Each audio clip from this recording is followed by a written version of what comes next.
Bonjour, dans ce nouveau post-it, on vous présente la communication non violente.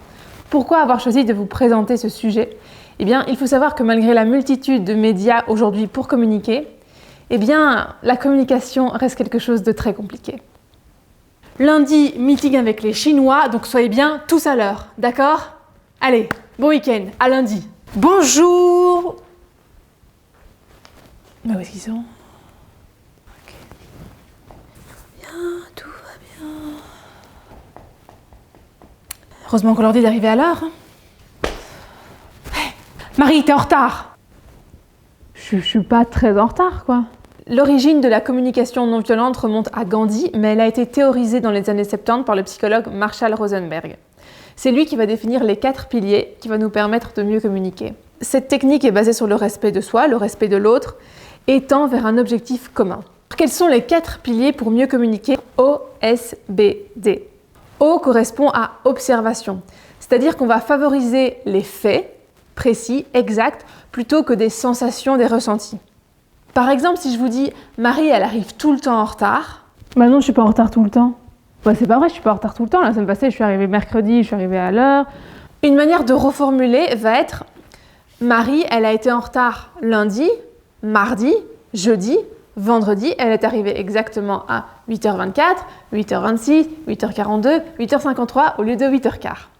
C'est un fait observable. Le S correspond au mot sentiment. Donc qu'est-ce que je ressens? Qu'est-ce que ça me fait? En fait, quand Marie elle arrive en retard, ça me met en colère, ça m'irrite, ça m'agace, ça m'exaspère, ou alors je sais pas, ça me rend triste, je suis déçue.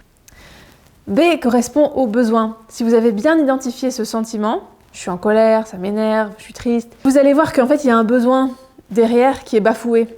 Par exemple, mon besoin de justice. Moi, j'arrive à l'heure. La ponctualité, c'est ultra important pour moi et Marie, elle arrive systématiquement en retard.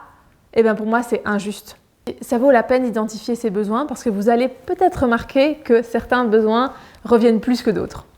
Le besoin de reconnaissance, d'appartenance, de sens. Pour vous, qu'est-ce qui est important et qu'est-ce qui n'est pas rempli? Quand on va exprimer la demande, c'est important d'être clair, d'être précis, d'être sur les faits, le concret, et pas quelque chose de vague et de négatif. On ne va pas demander à Marie, est-ce que tu pourrais arriver moins en retard? On va plutôt dire, Marie, est-ce que c'est possible pour toi d'arriver à 8h15? Ouais, écoute, je vais essayer.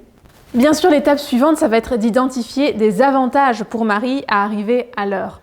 Par exemple, ça peut être, tiens, quand tu arrives à l'heure, regarde, on a plus le temps de faire le point du jour avec tous les collègues et ça favorise la coopération au travail.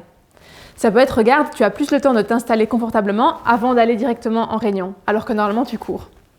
Ouais, c'est plutôt cool d'arriver à 8h15 et je suis moins stressée en fait aussi.